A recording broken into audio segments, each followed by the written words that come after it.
start to turn it around.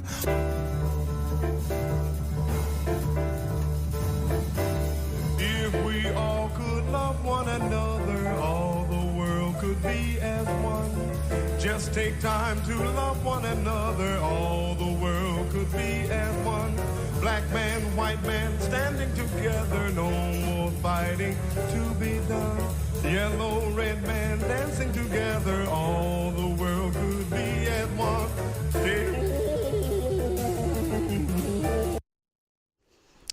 And welcome to Heal DC. This is Joni.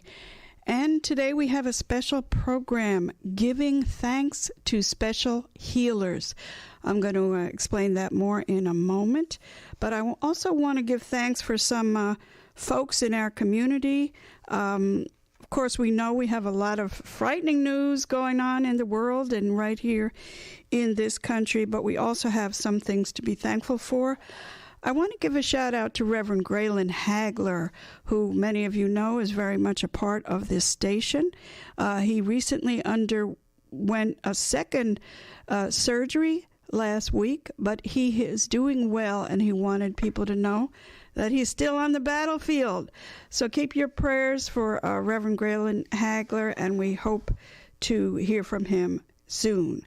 We also want to give a shout out. On Saturday there was a special celebration for Marion Barry, who left us supposedly, but he's still with us in spirit, 10 years ago on November 23rd. And there was a big celebration on Marion Barry Avenue. So I think they set up a big mural. We hope to go see it soon, and I'm sure many of you will as well. I want to also give thanks to the birthday of somebody by the name of Bill Lucy, who is a very important labor leader, activist, who left us in September. Bill Lucy was with Dr. Martin Luther King in Memphis back in 1968, supporting the sanitation workers. We're going to be having a special on Bill Lucy later in December, but tomorrow is his birthday. And last but not least, we want to give a shout out to Tyrone Parker. Tyrone, who is often heard on my show, on Roach's show, and other shows, very important in the community. He just released his book, his life story, The Story of Tyrone Parker. So we'll be hearing more about that book as time goes on. But I'm very excited about our show today. We're going to be speaking with a very special healer, and we haven't been talking as much as we usually do on this show about healthcare issues. We know that unfortunately we have a sick care system in this country that has many, many problems. But and often people who are really in need of help cannot get it in the mainstream system. But thankfully, we do have some healers who have been very successful in making a difference in people's lives. We're going to be spending the hour with a Japanese-Canadian healer who is what we call a somatic practitioner. You're going to stay tuned and listen to what that means. His name is Yuji Oka. And together with Yuji, we're going to be hearing from some of the family members who have benefited from his wisdom. And I'm going to start with introducing a longtime friend of mine. We're calling her this morning Ruth. She is someone I've known since the 1980s, part of the yoga community that I've been involved with for many decades. And she's going to tell the story of how she found out about Yuji and what it's meant to her and her family. So welcome, Ruth. You have to unmute yourself. Okay, we have some challenges here in the studio. I can't tell if she's on. I'm on. I'm always slow to know how to unmute. I'm sorry. Okay, no problem. So, Ruth, tell us how you found Yuji and why were you looking for someone who could help, or anything you want to tell to introduce your story and introduce Yuji. Well, it's so good to see you and talk to you today about this, Joni, because Yuji's been life-changing for our family. One of my grandchildren was recently born in a traumatic birth and had to go to Children's Hospital to be in the NICU for 40 days. And during this, she was diagnosed with severe white matter brain damage.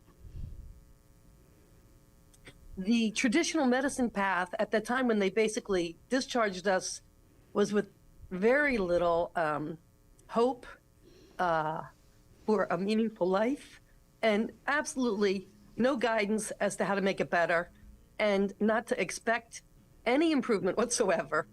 Everything was like dashed if we would say, well, maybe she'll be able to do this or maybe she'll be able to do that. Nope, nope, nope. Don't expect neuroplasticity because there was too much damage. Just don't hope. So, you start looking for things in the middle of the night, now that you can Google stuff. And because of my yoga background, I knew that this was not an acceptable answer to me. Mm-hmm. So I started looking for Ayurvedic and white matter damage, homeopathic and white matter damage. Like, what did other countries do? India and white matter damage, South America, what do they do? And in doing that, I found this amazing website with this amazing man. And he has all these videos of how he's helped children at like 9, 10, 11, 12 who had never walked. And he teaches them to walk. He gets them back engaged in life and gets their spark going. So I called him right away. He spent an hour or so on the phone with us and put us in a support group immediately from the NICU still, where he teaches how to do it on your own while you're waiting for like an intensive or some type of more, hands-on work from him. So we were in the hospital and we started doing the treatments right away. And we went up for an intensive in June. And once we met him again, it was like, oh my God, we definitely are using this path completely with her. And so she's already like doing way better than what, they said she'd never eat even, not to mention walk or talk or be able to move her arms and legs, but she's eating and she moves her arms and legs and she can bear weight and she's starting to learn how to crawl and she's engaged and, she's on a different developmental time path, but it's like going fantastic. And I just thought, I want everybody to know this. I feel so blessed that I'm in a position to have found him. And I feel so terrible for all the people leaving hospitals with just traditional medicine as their go-to. And so I'm so glad to get the word out so that people can realize there's another path for this. Yes.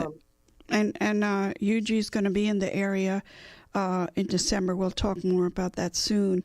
And I wanted to make it clear that, of course, on this program, we're not completely throwing out the window the mainstream healthcare system. We know that they have things to contribute as well, but we don't often hear as much about things that are outside the mainstream. And Yuji is one very special person who has many gifts, but there are others. And so part of the reason we're doing this today is to give people hope, whether you have a child with special needs, whether you're an adult who maybe suffered from a stroke, maybe has other things that the mainstream folks are not able to help you with. There are other paths too that you can explore. I also want to mention that Ruth, and I'll just say that's her name for this morning, but Ruth is very much a part of the WPFW family, and we're so happy that she brought this very special healer to us.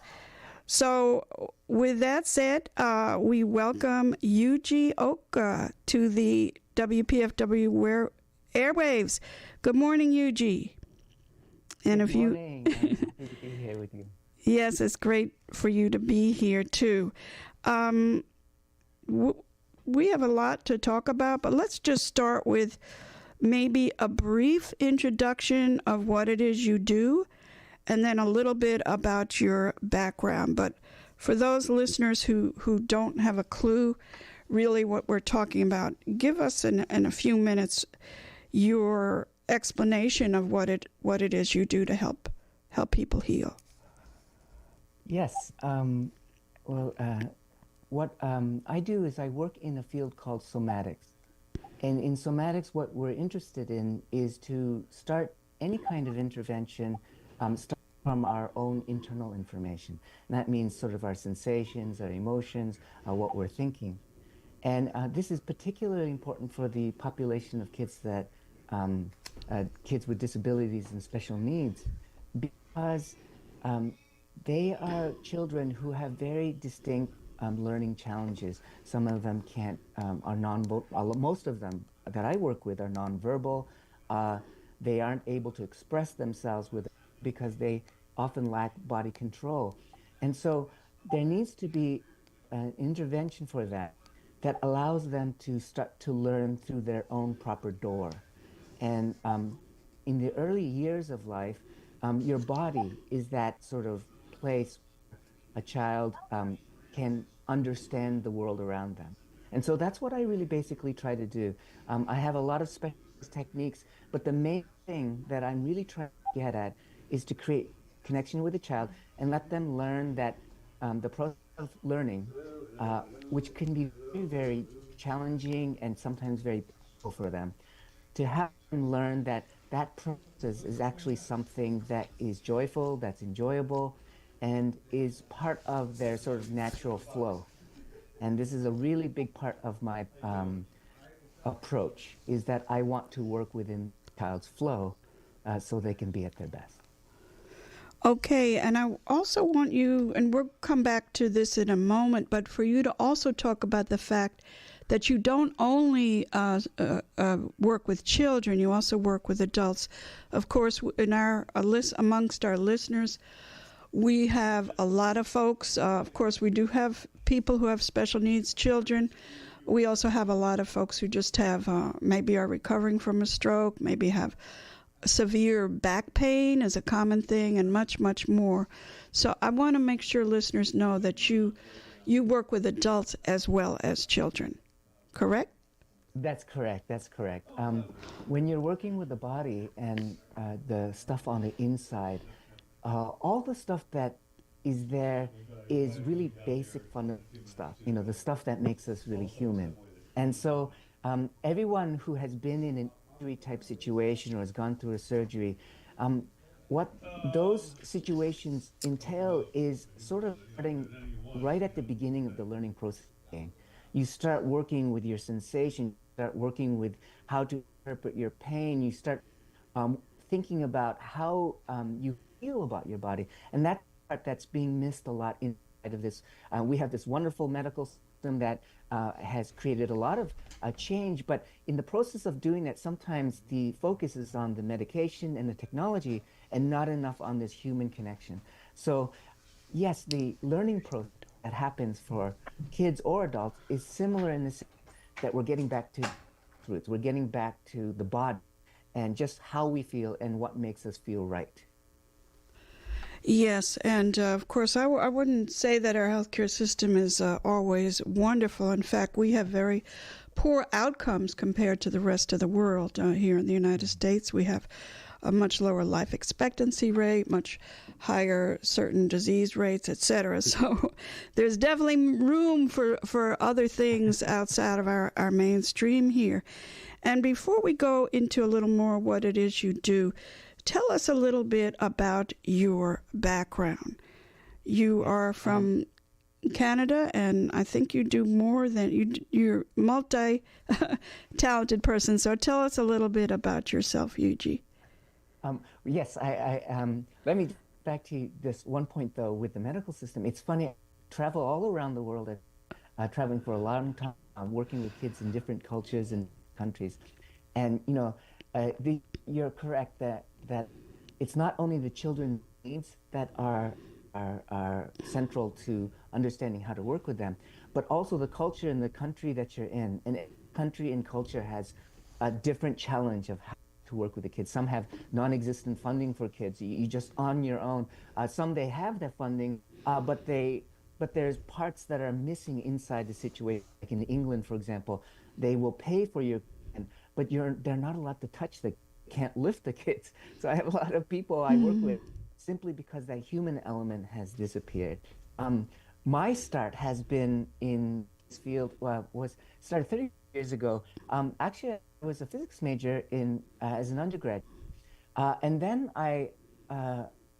during that time, I learned about dancing. And I got a crazy idea in my head that I want to be a dancer. That's where I got my master's. I got master's in modern dance. Um, what has helped me with those two perspectives is to understand sort of uh, both sides of the equation when you're working with people. When you start working with people, you have to have a very strong sense of a pragmatic sense. You want to get results, you want to make sure that you're getting there. But at the same time, there is a very humanistic element, an artistic element, if you will, where you really have to find what works for the child. And that's something that is a human balance, something that happens only through communication. And so the dancing has really helped with that.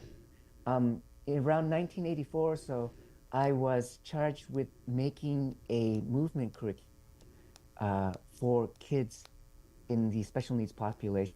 They were basically kids who they had no diagnosis, and they were just thrust into the program because they couldn't get on in the public schools. And this is normally how sort of it's done. It's kids just don't have recourse. And what I found very quickly is that children didn't have motor interventions in place.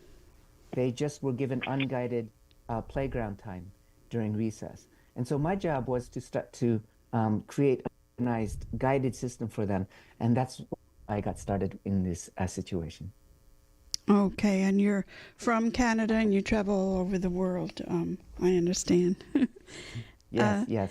Again, we are speaking with Yuji Oka, who is a Canadian, a Japanese Canadian that does some very special healing work outside the mainstream, working with children, with families, and with adults. We're going to make sure we cover some of what you do with adults as well.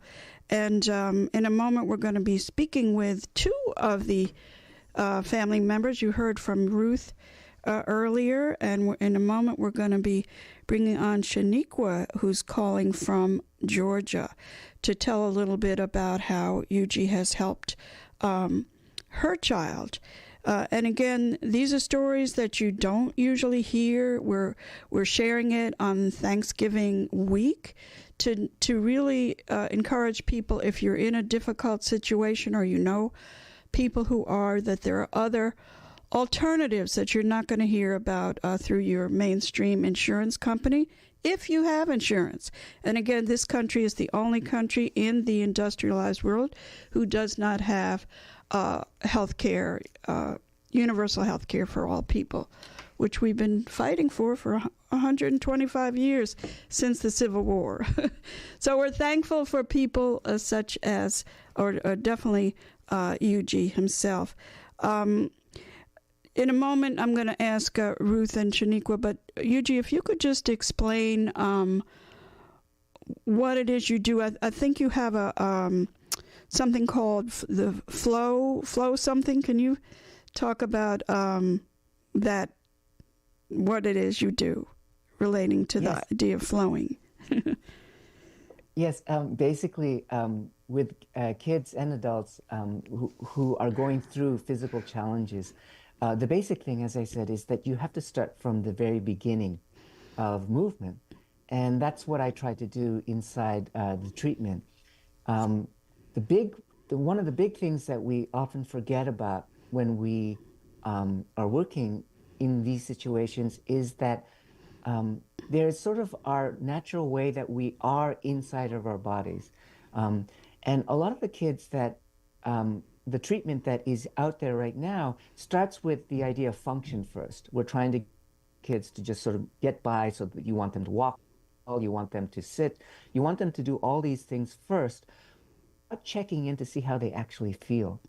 And so with adults and children, it's very important to see where their pain is and to release that pain. If they have contractures in the body, to release that. And so as part of this developmental process, what I try to do is what I call plowing the field. And that's to make the feel a way that there's none of that noise, not that tightness, that pain that can be present, and that can really interfere with the learning process. And I think this is one of the big things that people miss inside of a traditional medical code. We tend to medicate our children or adults. We try to get them to sort of ignore the pain or to just diminish it so that you can't feel it. But pain and where you're tight is exactly the starting for healing. And so I think it's the most important thing is to really start to understand the body for the child or the adult, to really start to understand what's happening inside of them and to learn how to release that pain through massage and through body work to get them to feel that their body is a friendly place. And that leads them into a place of flow. And flow, again, is a very important aspect of my work.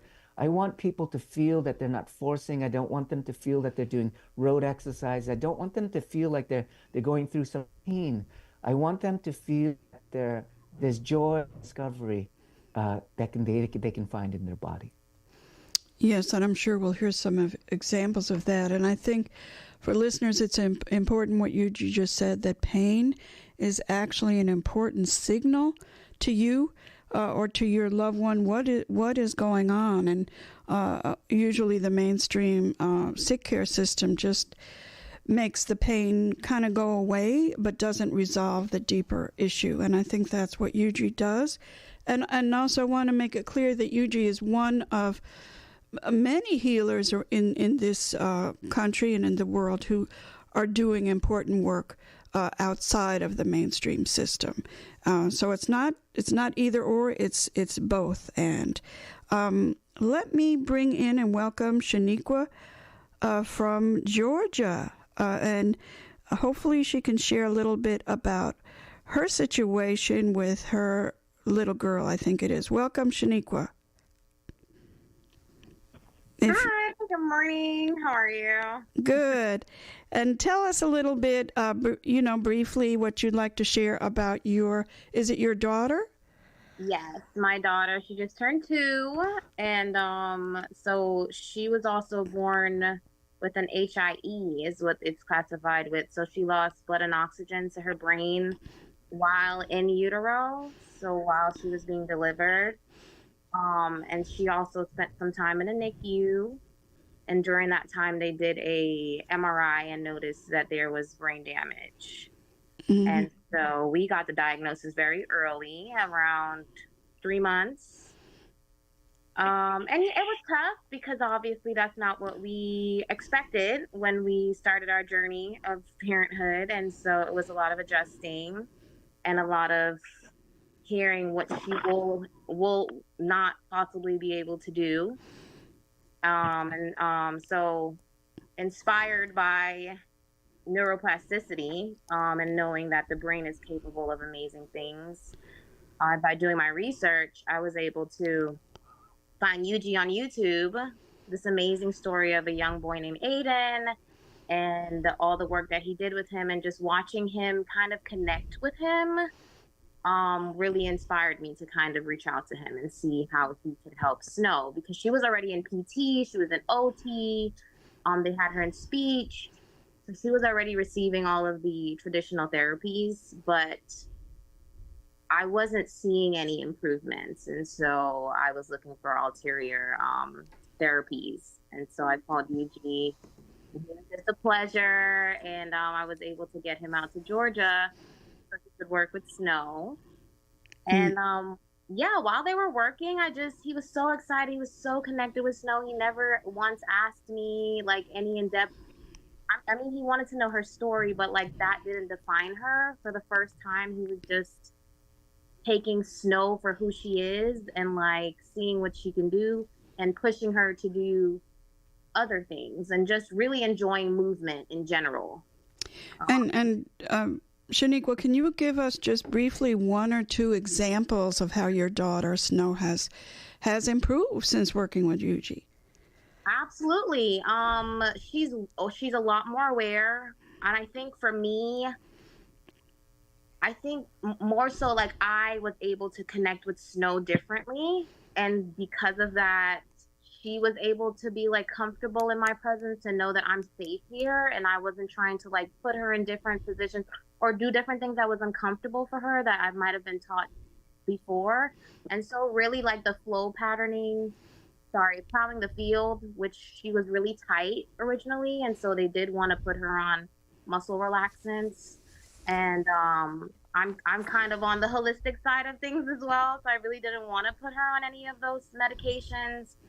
And so plowing the field helps us to like do those massages and helps her to get loose on her own because she's capable of it. So that's one of the major things that I've seen in her body. She's able to move and she's not as tight as she was originally. She's a lot more aware. She's vocalizing a lot more. She's moving her arms and legs. Those bigger things that we're expecting to see are still being worked on, but these are the building blocks to get there. And so I'm so happy to have started the journey. Yes, step by step. And Yeah. Yuji, I'm sure many listeners don't know the word neuroplasticity. And some do. Years ago, we did many shows on neuroplasticity, but explain to the listeners what that word means, Yuji. Yes, when we have conditions that are diagnosed, normally when we hear them as parents, when they first hear the diagnosis, it sounds almost like a sentence or something. It feels like there's a condition and it's fixed and it just goes and you have to deal with it. But in fact, there's a lot of variation within individuals. Everyone deals with the condition differently. And on top of that, there's a natural healing mechanism that has really actually been more seriously studied in, let's say, the last, since maybe the 70s. It started at that time. But before, we used to conceive of diseases as being fixed things. And with neuroplasticity, we're learning that kids can make incredible changes and progress. And not just, I want to make it clear, it's not just kids. It's very important for listeners to know it's children and adults that neuroplasticity, and as you say, in you're connecting the body to the brain again. And it's just a very, very important concept. I'm sorry. Keep going.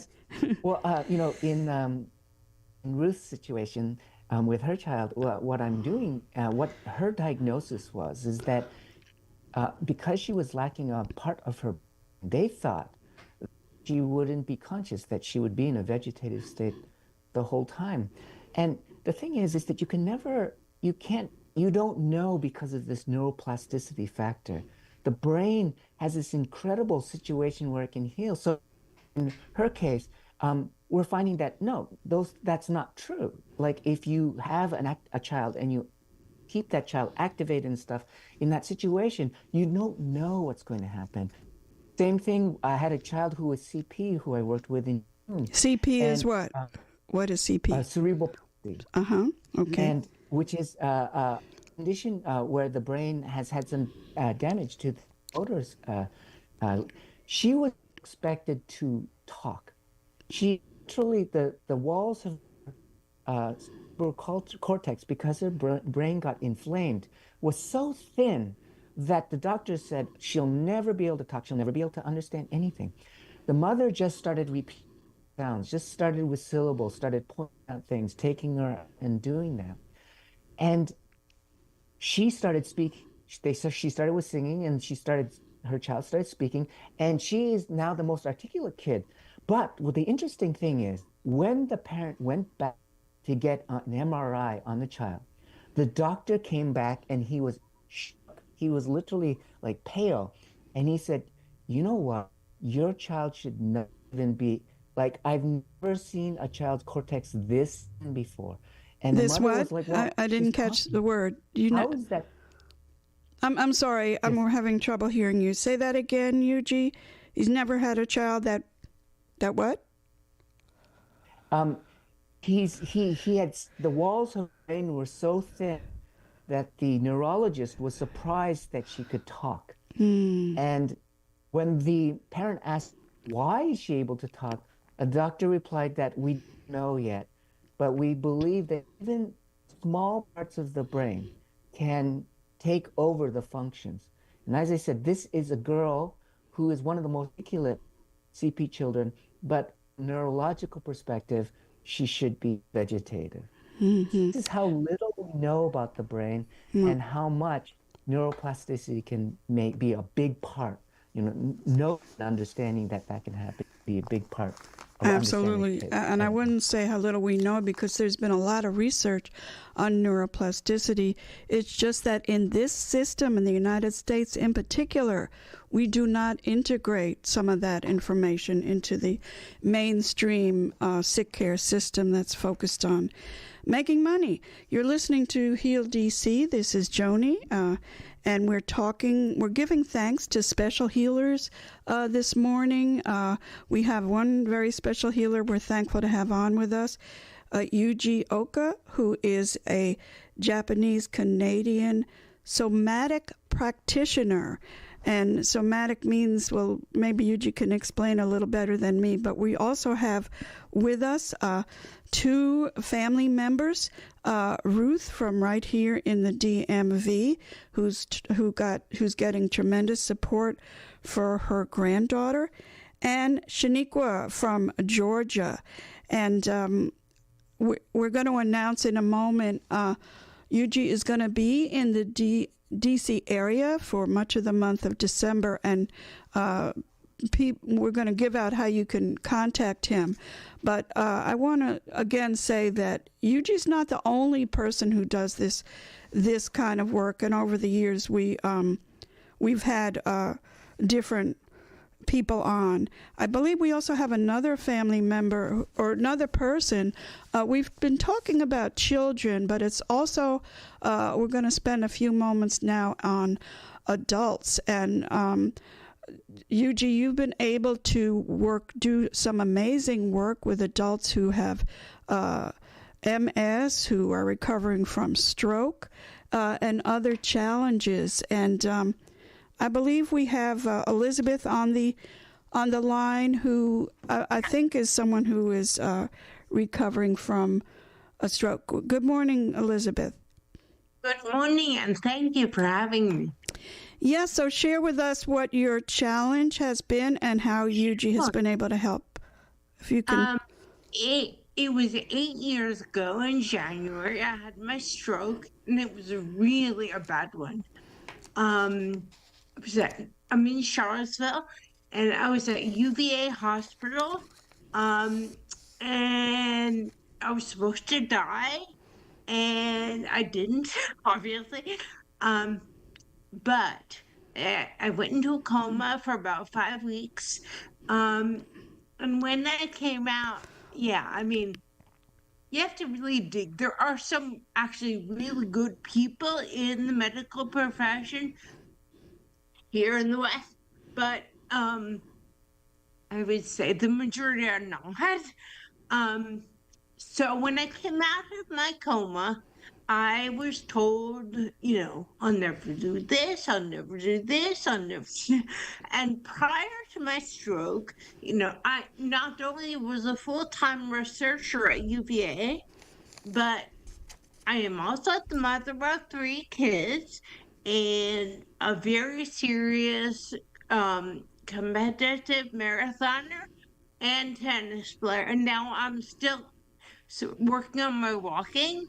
But when I first came out, I couldn't walk, I couldn't talk, I barely could breathe, couldn't eat, couldn't swallow. I just kind of laid there. And then over time, I got better. But I when I came out of my coma, I assumed I'd just go right back to driving my kids to school and running my marathons. And then I learned actually from Yuji that I really have to relearn everything. But for about 5 years, I just kept walking really fast, thinking one day I'll run, and it wasn't doing a thing for me. Um, so I had to take way back to the beginning and kind of relearn everything and I have.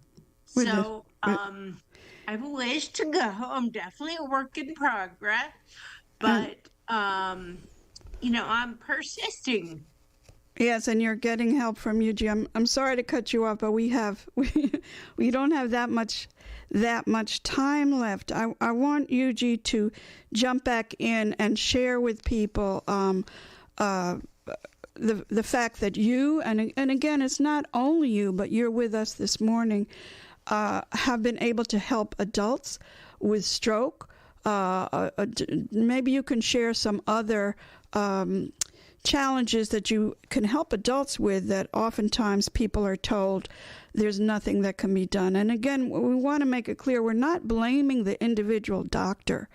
We are here on this show blaming the system that doesn't encourage people, practitioners to explore other means unless it brings in a lot of money for the insurance companies. And so these alternative methods are not often known by the patients and the people. So Yuji, share with us a little bit, and I'm sorry to rush you, but what you can do for stroke victims or people with multiple sclerosis, et cetera.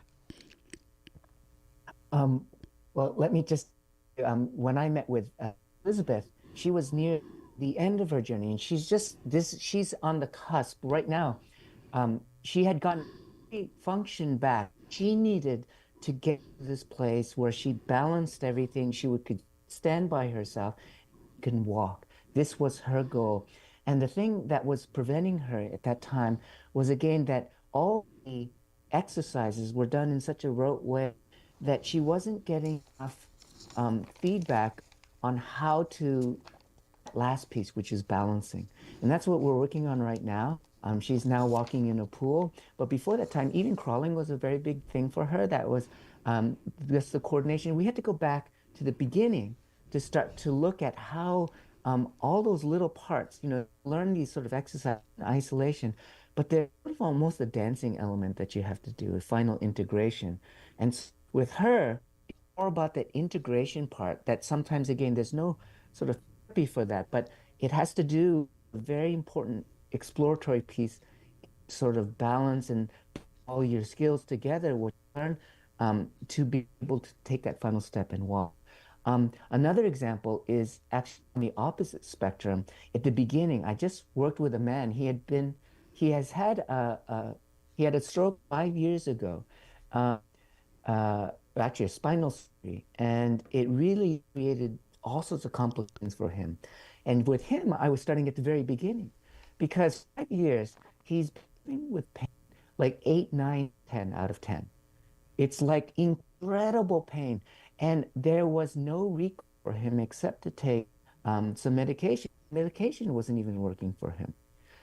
And one of the things that with him that I was able to do was to get that pain down, all the way down. 2 right now, he's, why it's 2, he should be able to resolve that pain.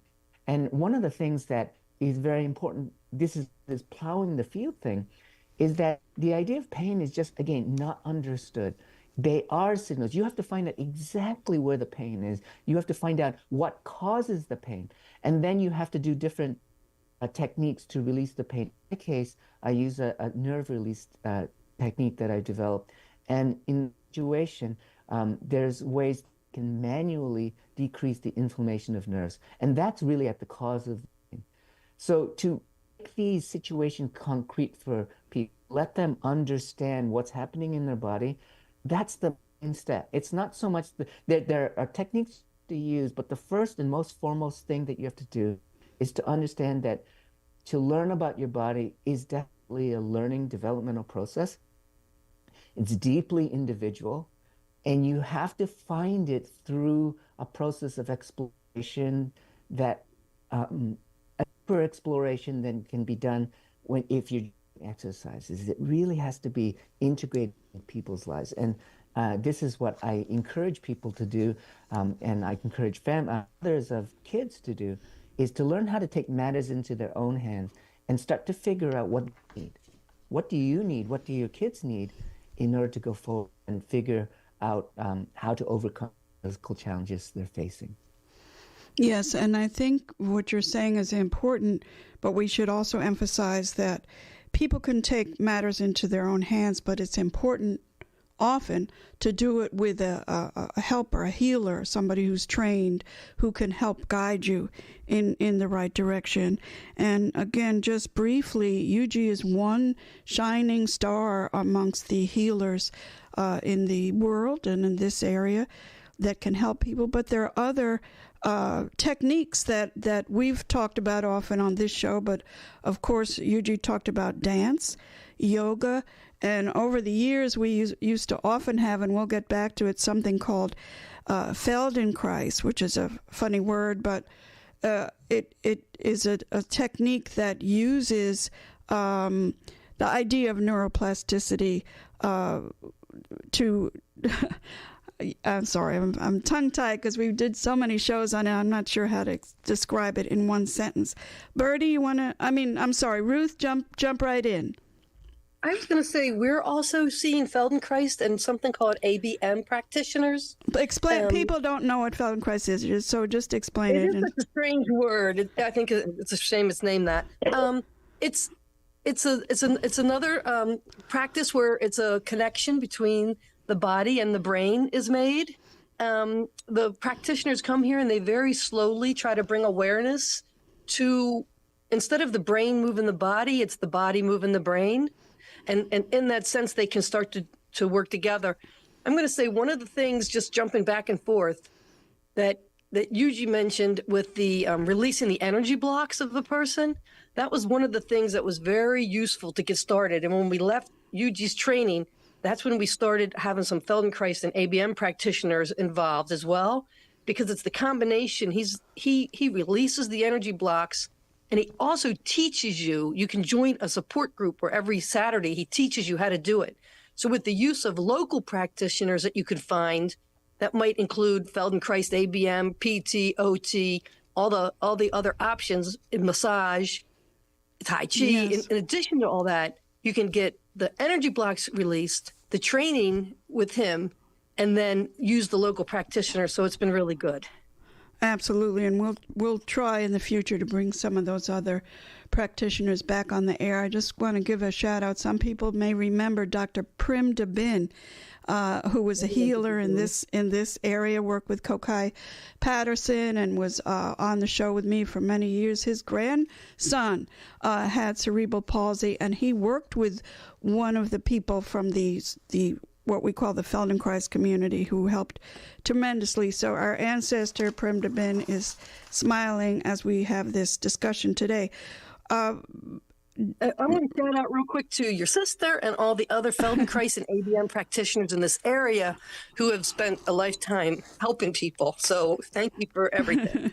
Yes, my sister Dee Dee was one of these practitioners, and we're going to have to bring those folks back on. They were on with us for many years. We're almost out of time. I want to make sure that we share, first of all, how people, if they want to, in general, reach out to Yuji, how they can do so, but also to talk about the fact that he's going to be in the area in December. And again, this is not about somebody who's going to be making a whole lot of money and kind of hustling people. This is an opportunity for the community to come in and learn. So, Yuji, if people want to just get in touch with you in general, what is your email? I think would be the best way. Yes, I have a email. It's at spiralmovement.org. I do info@spiralmovement.org. Okay. Yes. Okay, info at spiralmovement.org if you want to get in touch with Yuji in general. But I'm going to ask Ruth to share. There's going to be a special event Saturday, December 7th.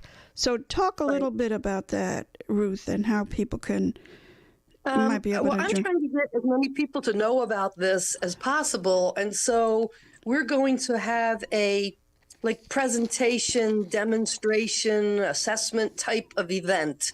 December 7th from 1 to 4 at it's in Cheverly, which is right outside PG, Northern PG, right outside on the Orange Line at 2801 Cheverly Avenue. Well, I think rather than giving the address, how can they find out? Maybe people will remember Saturday, December 7th, but if you can give out an email for people to contact you. You can contact us at info@cheverlystem.com, and that's spelled CHEVERLY, Cheverly STEM, STEM.com. And we'll get back to you. Okay, so that's info@cheverlystem.org. That's Saturday, December... .com, not .org, .com. .com. That's Saturday, December 7th from 1 to 4 in Cheverly. And people are welcome to come and join. We may not have a chance to repeat it, although we'll try. Again, this is, very special information for people, either themselves or they have family members who are struggling with a particular situation and need to find out about some different kinds of approaches for healing. We have about 3 minutes left. Yuji, you want to just real quick give your final comment? Sure. I'm sorry to rush you. No worries at all. I just want to say that, I have been all over the world. I've been working with families, different countries. And as I said at the very beginning, I feel challenges that people meet, each culture in each country, different conditions that they have can be very, very different. There are people in India, they get no support at all. They have to do everything out of pocket by themselves.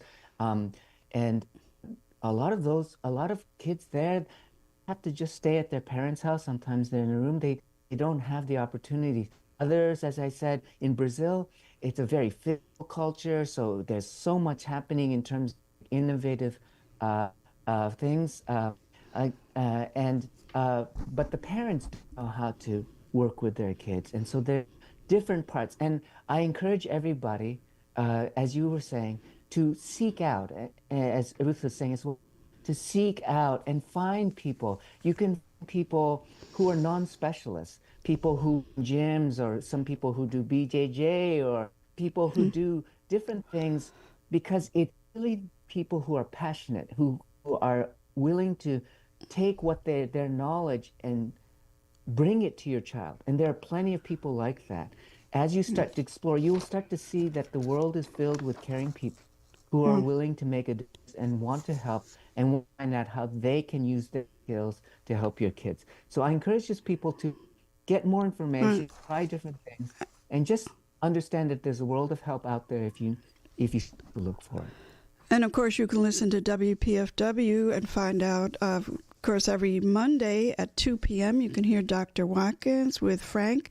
And Dr. Watkins, holistic physician, gives out a lot of different kinds of information. And his assistant, Frank, is an example of someone who's benefited from alternative approaches. He had very serious cancer, was given just a few weeks or maybe a few months to live, and I think that was way over 10 years ago. So WPFW listeners know that there are other ways outside of our mainstream sick care system. Again, Birdie or Shaniqua, did you want to real quick jump in and say anything else in a few seconds? If not, Birdie, you want to give... The only thing I would say is, thank you to Yuji. It's an amazing opportunity to kind of see your child's diagnosis in a different way, and it gives you a little bit of hope outside of the traditional therapies. So it's definitely something, even if you research him and you're not able to come out on Saturday to see him in person, it is something that could probably change your perspective a little bit and give you some more hope. Absolutely. And again, Ruth, give us the email for people who want to come out on Saturday, December 7th, or maybe just find out more information? Share with us. They can email us at info@chevrolystem.com, ChevrolysStem.com, Chevrolet STEM. And again, it's going to be on Saturday, 1 to 4, and we're right off the Orange Line, walking distance.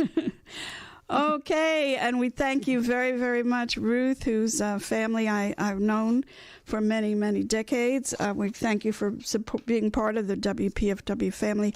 Yuji, we want to thank you very much, and we look forward to some of us meeting you in a few weeks.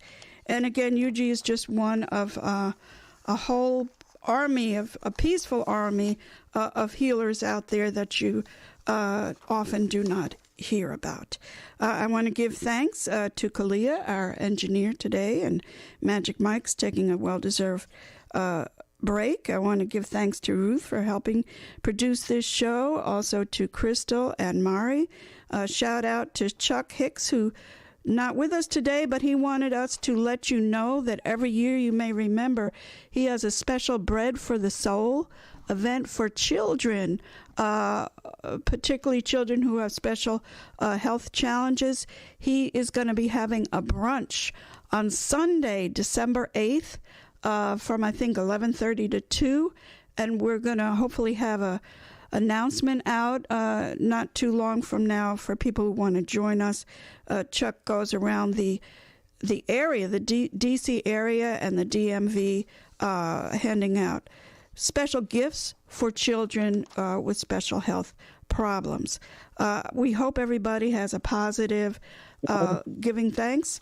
And we also we had intended to talk about healthy food today, but we'll have to do that in future. We hope that everybody will have a positive giving thanks a week, and that you will, in addition to many other things, try to eat a little more vegetables without a bunch of oils poured over them. Eat some healthy fruit, etc. Take good care of yourselves. And we hope to be back with you next week. And we are going out with a special song done by Leon Thomas.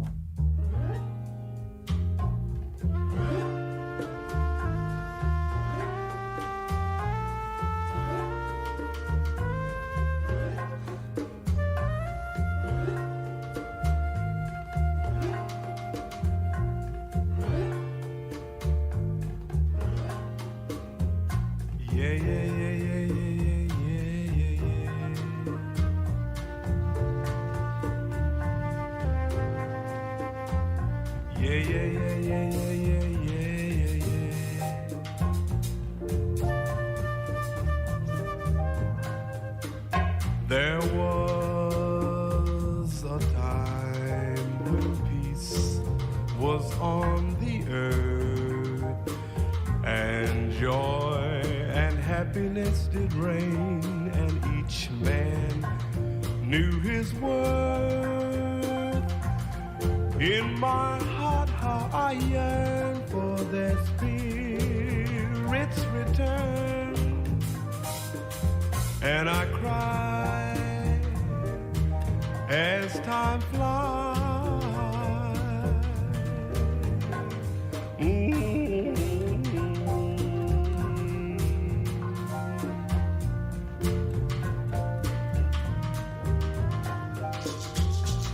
There is a place where love will always shine, and rainbows are the shadows of a love that's so divine, and the glow of that love will light the sky up above, and it's free. Can't you see? Come with me. The Creator has a master plan, peace and happiness for every man. The Creator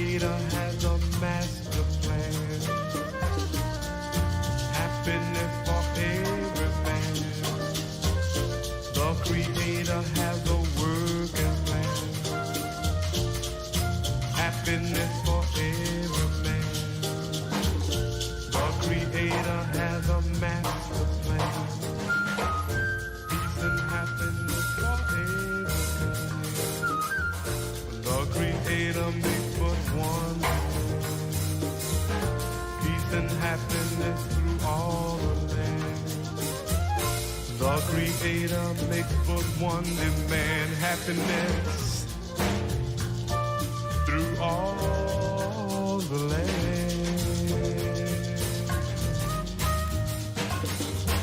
Yeah.